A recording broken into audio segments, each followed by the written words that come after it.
Hello, my name is Mary Margaret Callahan. I'm the Director of Education Standards and Certification for AAAIP, and I wanted to talk to you for a few minutes today about insurance during AAI.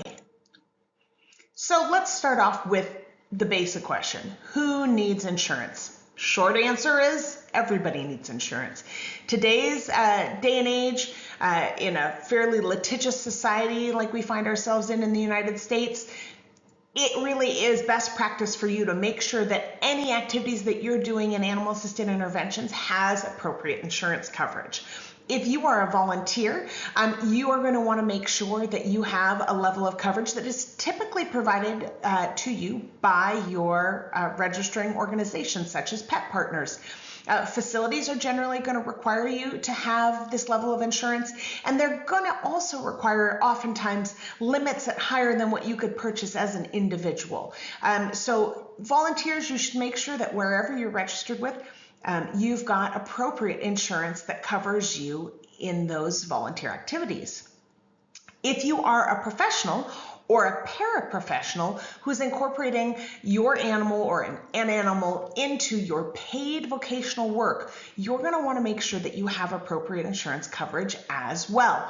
Oftentimes, this is a separate liability coverage from your professional liability, and it oftentimes is specific to AAI.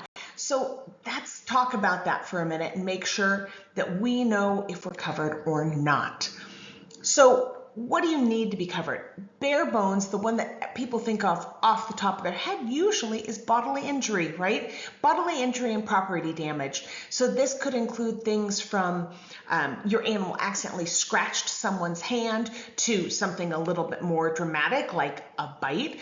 It could also include property damage. Maybe your dog picked something up and chewed on someone's personal property, or even had an accident in a carpeted area. All right, there's all sorts of different things that could constitute either bodily injury or property damage. I also want to just remind you, in terms of insurance, sometimes you can do nothing wrong or not be at fault and still someone can sue you.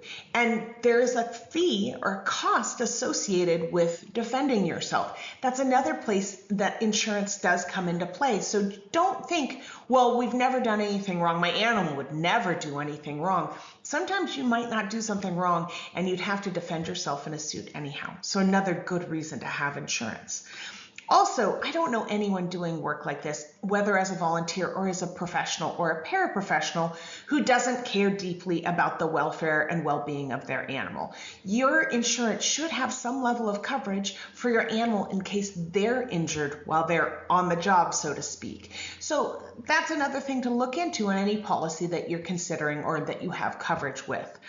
And then finally, for our professionals out there, chances are you already carry some level of professional liability insurance. It is wise to make sure that that is inclusive of anything that's related to your animal, whether that's wrongful acts, errors, or omissions. So some of those are some of the big categories that you're going to want to make sure you have adequate coverage in. So I get this question so many times. Well, but I have homeowners insurance. Homeowners insurance should cover me, shouldn't it? Or my renter's insurance says it covers my animal. Maybe. Most of the time, your homeowners or renter's insurance relevant to your animal has to do with you've invited friends over to your home and maybe they sustain an injury from the presence of your animal.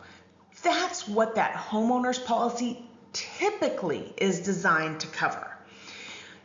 It may exclude bodily injury or property damage or any kind of coverage if it's tied to a business offering, right? And this is where it becomes really important to understand your policy. I'm not saying no renters policies or no homeowners and policies would cover you, but you want to be extra sure, because sometimes if you are being paid for your time or if it's associated with a business, that will negate your existing coverage under your homeowners or renters policies. All right, so it's worth really checking into that. Okay, well, how do I find out? How do I check into that now that you've said that? Well, get your hands on your your policy, right? Get your full policy, and I want you to find the exclusion section.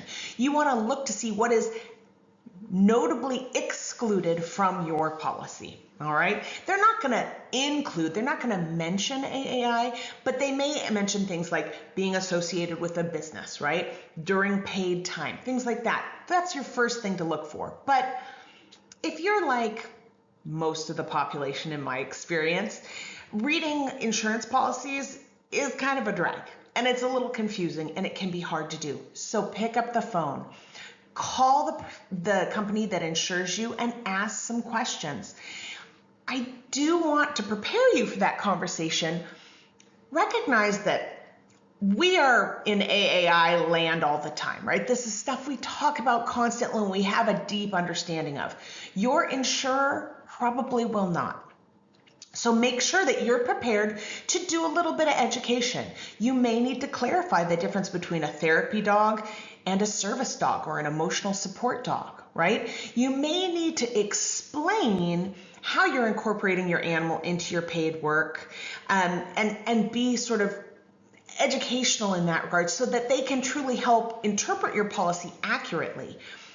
You're not doing yourself any favors if you sort of just gloss over the oh, I'm being paid during this time, or if you gloss over the fact that this is happening in your place of work and not in your business. Because let's say something does happen and you're calling and then you need to make a claim, what might happen is they say, well, oh, we didn't realize that this was during your paid work hours. I'm sorry, you were never covered. You're not doing yourself any favors. Be prepared to educate them a little bit so you can truly understand what your coverage is. All right? Now, let's say you find out you don't have adequate coverage.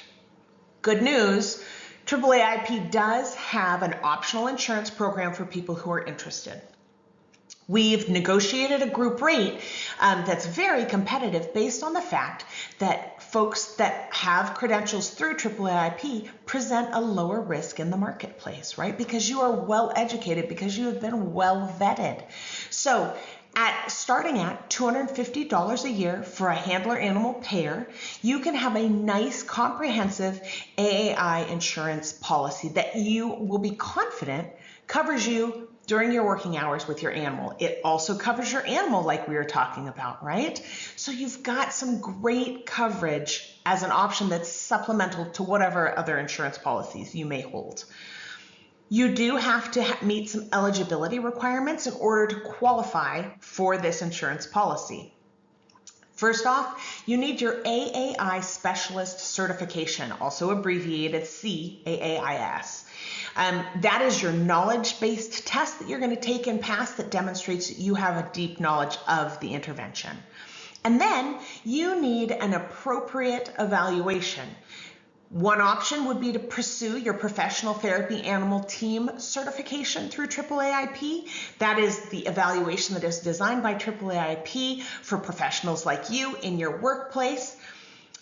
If you are not interested in pursuing that, or perhaps you already have some background in volunteerism, if you are registered with Pet Partners as a volunteer therapy animal team, this insurance company will recognize that evaluation as qualification for the insurance policy. So those are your two routes for meeting your eligibility requirement for this policy. It has got the coverage that you need and the coverage and options that you can explore to decide what makes the most sense. You're going to have your general liability coverage, right? That's going to be that covers bodily injury, property damage, things like that. You also have that therapy animal coverage we talked about, right? That includes things like maybe your animal sustains an injury and you need to go to the veterinarian, right? They're stepped on by someone, something happens, you've got options for that as well. And then if you don't have a supplemental professional liability policy, you can have one through this as well. It will change that price point for certain, but if you don't want to carry multiple policies, you want to have all your policies combined, this could be an option for you, all right? And you also have the option to add on some other things. Maybe you work with multiple animals. That's fine. You can add those on. Maybe you're also a dog trainer and you do this as well. There are things like that you can customize this policy to really meet whatever your needs are specifically. All right. So I want to encourage you to spend some time looking at your existing insurance, understanding your coverage, and then if you do find yourself in need of additional coverage, check out AAAIPinsurance.com. That is the subpage from our insurer. You'll find a wonderful FAQ section on there if you want to understand more about the details of coverage. And you also can contact them directly from that site to ask questions specific to your situation. I hope this has been helpful. I know insurance can be overwhelming, but we're here to support you every step of the way at AAAIP. So happy hunting, and we hope to see you soon.